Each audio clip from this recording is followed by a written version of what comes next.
اور رجوع کا دروازہ کھول دیا ہے، انابت کا دروازہ کھول دیا ہے. اور اگر یہ نہ ہوتا کہ اللہ توفیق دے اپنے بندوں کو توبہ کی اور اس کو قبول کر کے ان پہ انعام نہ کرتا، تو بندے بہت سخت تنگی میں پڑ جاتے، بہت مشکل میں پڑ جاتے.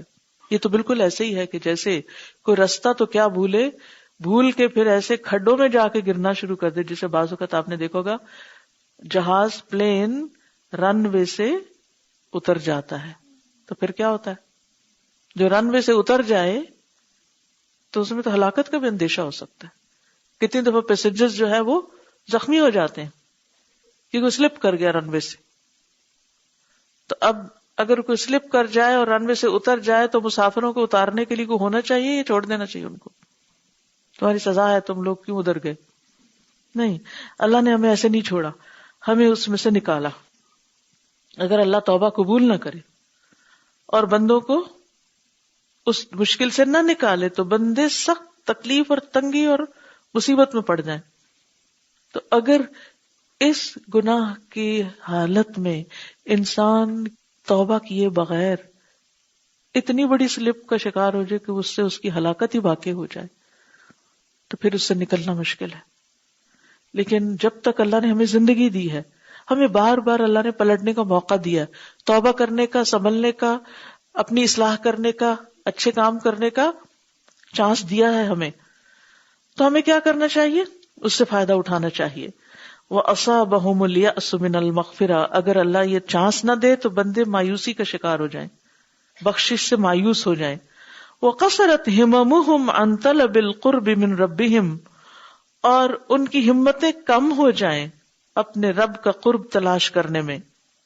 وَانْقَطَعَ رَجَاؤُهُمْ مِنَ الْعَفْوِ وَالصَّفْحِ وَالْمُسَامَحَةِ، اور ان کی امیدیں ختم ہو جائیں عفو درگزر اور نرمی سے. یعنی پھر انسانوں کے اندر کیا آ جائے؟ مایوسی. تو اس لیے بہت ضروری ہے کہ اللہ سبحانہ وتعالی نے ہمارے لیے جو توبہ کا دروازہ کھول دیا، تو ہم کتنا بھی بھٹک جائیں، کتنے بھی دور نکل جائیں، واپسی کا راستہ ہے. اور یہ بہت بڑی رحمت ہے اللہ کی، ورنہ تو ہم صرف ڈپریشن میں ہی پڑے رہیں. ذرا سوچئے، اگر توبہ نہ ہوتی تو کیا ہوتا؟ اگر صرف یہ ہوتا کہ اگر کسی نے غلطی کی تو وہ پکڑا جائے گا اور اس کی چھوٹ نہیں، سزا مل کر ہی رہے گی، بس سزا ہی سزا ہے اور کوئی راستہ نہیں، سوچئے ہمارا کیا بنتا؟ ہم میں سے کون پھر کامیاب ہوتا؟ کوئی بھی نہیں.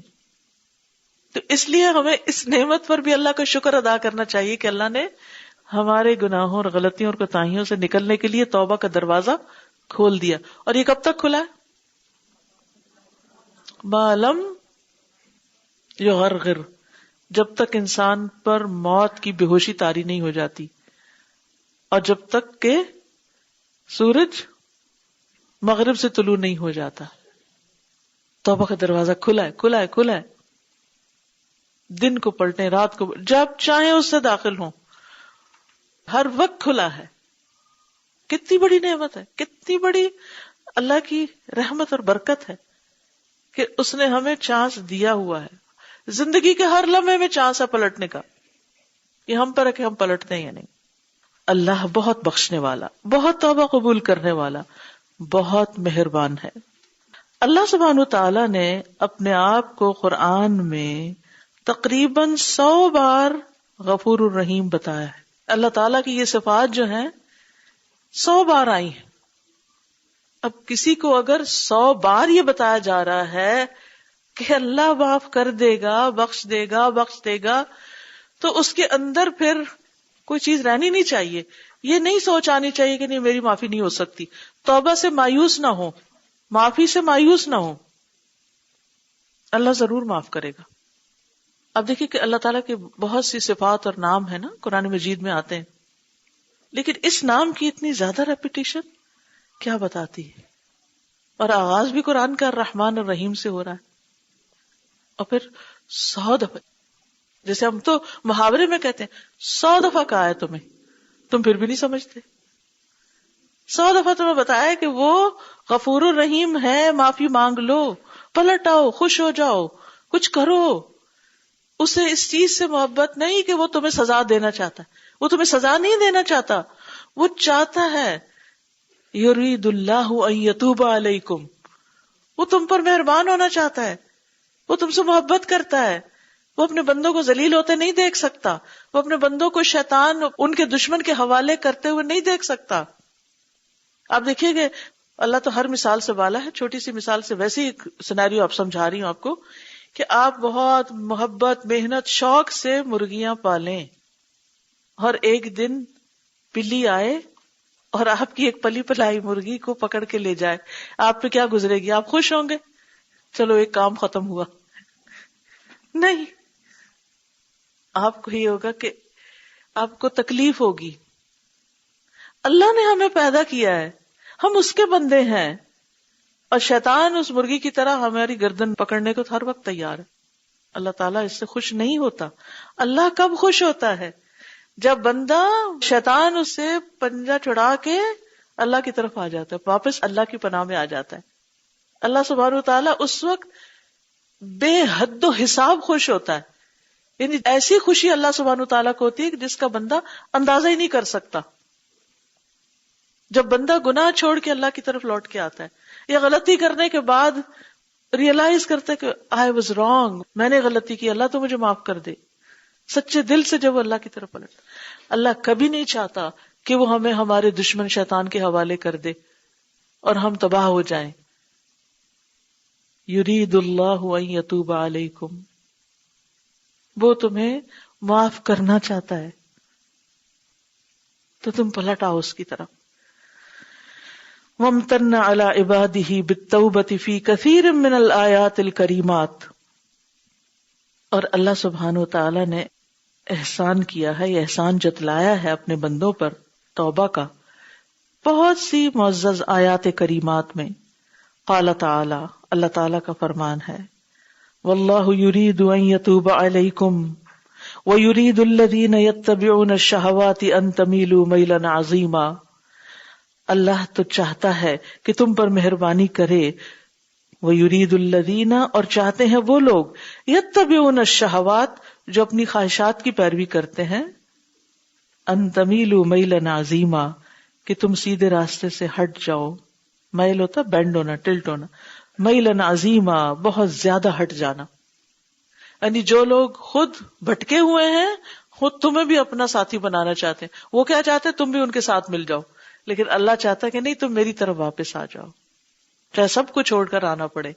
تو بعض اوقات ہوتا ہے ہمیں سارے دوست چھوڑنے پڑتے ہیں، ہمیں اپنی فیملی سے دور ہونا پڑتا ہے، ہمیں اپنے محبوب ترین کام چھوڑنے پڑتے ہیں کیونکہ وہ اللہ کو پسند نہیں. اور اللہ کو کیوں نہیں پسند؟ کیونکہ وہ چیز ہمارے لیے ہارمفل ہے. اللہ تعالیٰ نے ہم پہ جو پابندیاں لگائی ہیں نا، یہ نہ کرو، زنا کے قریب نہ جاؤ، فحاشی کے قریب نہ جاؤ، نشے کی حالت میں نماز کے قریب نہ جاؤ، جو شروع کی آیت تھی، تو وہ کیوں چاہتا ہے کہ ہم قریب بھی نہ جائیں اس کے؟ کیونکہ اس کو پتا ہے کہ اگر ہم قریب گئے تو ہم پھنس جائیں گے، اور پھر اس میں ہماری ہلاکت ہے. کہیں جان کی ہلاکت ہے، کہیں مال کی، کہیں عقل کی، کہیں نسب کی، کہیں کسی اور چیز کی. تو وہ ہمیں دنیا میں بھی مصیبتوں سے نکالنا چاہتا ہے. اور پھر سب سے بڑی بات یہ کہ ہر گناہ کا اپنا ایک سائیڈ افیکٹ ہوتا ہے. وہ گناہ کی ایک لذت ضرور ہوتی ہے وقتی طور پر، نفس چاہتا ہے اس کو بار بار کرے، کوئی بھی غلط کام اس کو کر کے ایک مزہ آتا ہے. وہ ہمارا جو حیوانی نفس ہے نا، وہ خوش ہوتا ہے اس وقت. لیکن اللہ کو پتا ہے کہ اس خوشی کے بعد جو تکلیف آنے والی اس بندے پر وہ بہت ہی بری ہوگی. تو بہتر ہے کہ نہ ہی جائے اس طرف. تو وہ ہمیں روکتا ہے اس سے، نہیں جاؤ ادھر، نہیں جاؤ. تو قرآن مجید میں جتنی بھی چیزوں کو اس نے ہمارے لیے حرام کیا، خواہ وہ ربا ہے، خواہ وہ حرام ریلیشن شپس ہیں، یا نظروں کا بھٹکنا ہے، یا دل کا بھٹکنا ہے، یہ ساری چیزیں انسان کے لیے تکلیف دہ ہیں، الٹیمیٹلی خسارے کا باعث ہیں، پریشانی کا باعث ہے. تو اس لیے اللہ کیا چاہتا ہے؟ اس سے نکل آؤ، اس سے چھوڑ دو. ایک اور مثال سے ایک سیناریو سمجھاؤں گی کہ جیسے بچہ چاہتا ہے کہ سنو میں جا کے کھیلے. ماں دیکھتی ہے کہ آج ٹیمپریچر بہت ہی ڈاؤن ہے، سنو میں کھیلے، لیکن اگر 0 ڈگری ہوگا تو کوئی بات نہیں، اگر -10-12 ہے تو وہ کھیلنا تو بہت نقصان دہ ہو سکتا ہے. سنو آئس بنی ہوئی ہو، یہ پھسل جائے گا، اس کی ہڈی پسلی ٹوٹ جائے گی. آج اس کو نہیں جانا چاہیے کہ بچہ کے چھوٹ کے ہاتھ چھڑا کے جا رہا ہے. لیکن اللہ کو پتا ہے نا کہ ہم جن چیزوں کی طرف بھاگ بھاگ کے جا رہے ہیں وہ ہمارے لیے بڑی خطرناک ہیں. ہم اپنی ہڈیاں پسلیاں توڑا بیٹھیں گے ان میں. تو وہ ہمیں روک رہا ہے. یہ اس کی محبت ہے کہ وہ ہمیں روکتا ہے.